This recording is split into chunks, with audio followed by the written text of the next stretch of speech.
Kembali lagi di Cerita Cinta Channel. Jangan lupa like, comment, and subscribe ya. Terima kasih. Hana, apa kalian tidak ada rencana untuk berbulan madu? Tanya Naya di sela-sela makan malamnya. Pasti akan sangat menyenangkan kalau kalian pergi berbulan madu berdua. Aku belum membicarakannya dengan Evan, Kak. Lagi pula aku tidak mau meninggalkan anak-anak lagi setelah kejadian kemarin. Padahal aku ada saran tempat yang paling indah untuk berbulan madu yang bisa kau kunjungi. Barcelona, Paris, Swiss, dan ada beberapa. Aku akan memberitahu Evan nanti agar dia membawamu berkunjung ke sana untuk berbulan madu. Hana tersenyum menatap saudara iparnya itu. Ia sangat mengagumi sosok Naya. Seorang wanita yang sangat cantik dan baik hati. Terkadang Hana merasa tidak percaya diri saat berada di antara saudara-saudaranya yang berasal dari kalangan kelas atas, sementara dirinya hanyalah seorang wanita dari golongan orang biasa. Setidaknya ia merasa sangat beruntung karena keluarga Askara menerimanya dengan tangan terbuka tanpa memandang status sosial. Pantas saja Kak Zian sangat mencintai Kak Naya sampai rela memberikan separuh hatinya. Dia adalah wanita yang sangat cantik, lembut, dan baik hati. Hana melirik menu yang disantap kakak iparnya itu. Di antara seluruh wanita di keluarga Askara, mungkin Naya adalah sosok yang paling dijaga. Bahkan menu makannya diawasi dengan ketat. Ia tak boleh makan sembarangan setelah menjalani operasi pencangkokan hati beberapa tahun lalu. Naya melirik Fahri, Zian, dan Evan yang duduk di meja sebelah, kemudian meraih sepotong daging panggang yang berada di atas pemanggangan, hendak menyuapkan ke mulutnya. "Nay, kau tidak boleh makan itu," sambar Evan yang kemudian mengadukan pada Fahri. "Lihat itu, Kak." Fahri menoleh dan melotot menatapnya. "Nay," pekik Zian dan Fahri bersamaan. "Iya, aku kan cuma mau coba sedikit." Ia meletakkan lagi potongan daging ke piring, kemudian menghela nafas panjang. "Apa kau tidak merasa mereka semua sangat berlebihan dalam menjagaku?" "Tidak, Kak. Itu bukti kalau mereka sangat menyayangimu."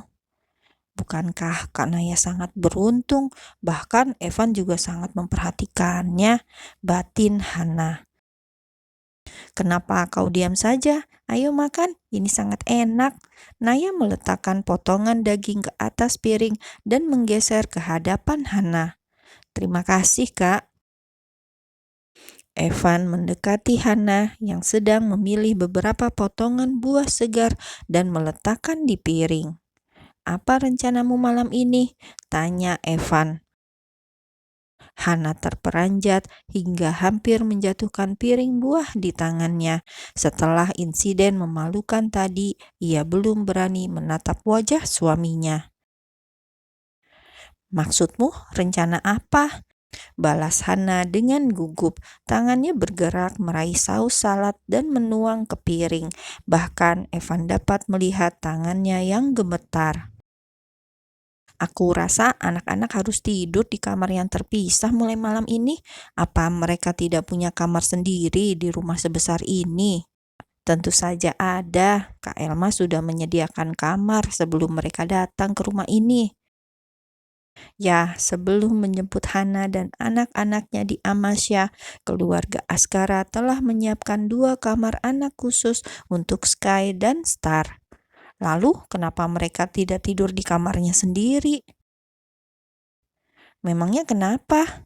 Pertanyaan itu membuat Evan mendengus. Hana membalikan tubuhnya dan berjalan menuju sebuah kursi. Evan mengekor di belakangnya, menarik kursi dan duduk di sebelah Hana.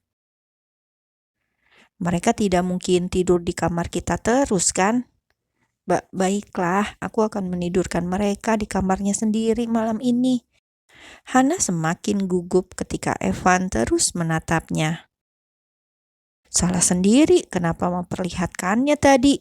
Jadi bersiaplah karena aku akan menghukummu di kamar, ucap Evan dengan kedipan nakal di matanya. Hana seketika menunduk dengan wajah memerah, sementara di belakang mereka, Sky dan Star saling menatap satu sama lain setelah mendengar pembicaraan Mami dan Dedinya. "Kakak, apa Dedi sedang marah pada Mami?" tanya Star polos. "Tidak tahu. Dedi bilang mau menghukum Mami." Mendadak wajah Star berubah sedih. Demi apapun, ia tak akan rela jika Maminya bersedih sekalipun Dedinya yang melakukannya. Keluarga adalah rumah tempat untuk pulang saat lelah dan tempat berlindung paling aman. Keluarga adalah yang selalu menerima tanpa peduli seburuk apapun seseorang. Keluarga adalah tempat untuk menanam kasih sayang yang sesungguhnya. Hana Cabrera mungkin merasa beruntung berada di tengah-tengah keluarga Askara, karena sebelumnya ia tak pernah merasakan hangatnya kasih sayang keluarga sejak kecil. Kerasnya kehidupan telah membentuknya menjadi seseorang wanita yang tegar. Pandangan Hana berkeliling, menatap anggota keluarga barunya satu persatu. Mereka masing-masing memiliki karakter yang jauh berbeda, tetapi sangat saling menyayangi. Terutama Fahri, sosok hangat dan penyayang, tetapi sangat disiplin. Ia mulai penasaran bagaimana Elma dan Fahri bertemu. "Kak Elma, bagaimana Kak Elma menikah dengan Kak Fahri?" tanyanya. Hana sangat mengagumi kakak iparnya itu. Elma merupakan menantu tertua di keluarga Askara. Ia juga seorang dokter ahli bedah. "Ceritanya sangat panjang, Hana. Aku mengenal Fahri saat kami merawat Naya bersama," jawab Elma teringat awal pertemuannya dengan Fahri. "Kak Naya." Hana tampak semakin antusias. Membicarakan tentang keluarga Askara selalu menjadi hal yang paling menyenangkan baginya. Mereka memiliki keterikatan satu sama lain. "Iya, Naya adalah pasienku. Dia yang mengenalkan aku dengan Fahri." Elma tertawa kecil saat mengingat pertemuan pertama dengan suaminya itu. "Awalnya aku tidak menyukainya, dia kaku dan sangat menyebalkan. Tapi lama-kelamaan aku mulai mengaguminya, aku melihat sesuatu yang berbeda darinya." "Dan akhirnya kalian berpacaran?" Hana tampak sangat penasaran. "Sayangnya tidak." "Kenapa?" tanya Hana dengan alis berkerut. "Aku membutuhkan waktu yang sangat lama untuk meyakinkan bahwa aku adalah pilihan terbaik. Dia itu laki-laki yang sangat dingin terhadap semua wanita, sedingin gunung es." Hana terkekeh. Ia semakin penasaran dengan masa lalu kakak iparnya, sebab setahunya Fahri adalah sosok yang sangat hangat dan penyayang. "Lalu bagaimana Kak Elma mencairkan gunung es itu?" "Aku berhasil mendekati salah satu adiknya, yaitu suamimu." "Kenapa dengan Evan, Kak?" Melihat eratnya kebersamaan di keluarga Askara, Hana menjadi sangat penasaran dengan masa lalu suaminya. "Dia bilang kalau aku bisa mendekati Evan, maka dia memilihku. Saat itu Evan masih remaja, usianya 14 tahun ketika pertama kali aku mengenalnya. Dia adalah anak yang sangat tertutup, mudah marah, dan tidak suka berinteraksi dengan orang baru. Kau sudah tahu kan cerita tentang Elsa yang hilang saat kecil dan baru ditemukan saat dewasa?" Hana mengangguk. Sebelumnya, Elsa telah menceritakan masa lalunya yang terpisah dengan keluarga di usia 8 tahun. Evan mengalami depresi karena merasa paling bersalah atas hilangnya Elsa dan menjadi penyebab kematian ibu. Dia kadang menyakiti dirinya sendiri. Puncaknya adalah saat dia mengalami overdosis karena penggunaan obat-obatan terlarang. Evan juga pernah berniat mengakhiri hidupnya saat menjalani rehabilitasi. Hana terhenyak. Ia belum pernah mendengar tentang hal ini sebelumnya. Evan pernah menjadi pecandu. Elma mengangguk. Iya, karena itulah setiap kali mereka bertemu, Evan selalu menegaskan kepada kakaknya bahwa dirinya terbebas dari alkohol dan obat-obatan terlarang. Hana lagi-lagi terkekeh. Ia ingat betul saat pertama kali bertemu Fahri dan Zian di Amasya. Saat itulah aku masuk ke dalam kehidupan Evan. Awalnya dia sangat pemarah dan sulit menerima sesuatu. Sampai akhirnya pelan-pelan dia mulai bisa menerimaku. Kami berjuang bersama sampai dia benar-benar terlepas dari ketergantungan. Hari itu, tepat saat Evan dipulangkan dari pusat rehabilitasi, Fahri memintaku menikah dengannya. Berarti Kak Elma sangat dekat dengan Evan. Sangat dekat, dia menceritakan semua rahasianya padaku yang tidak berani dia katakan pada kakaknya. Apa termasuk gadis yang dekat dengannya? Evan belum pernah berpacaran sebelumnya, Hana. Kau wanita yang sangat beruntung.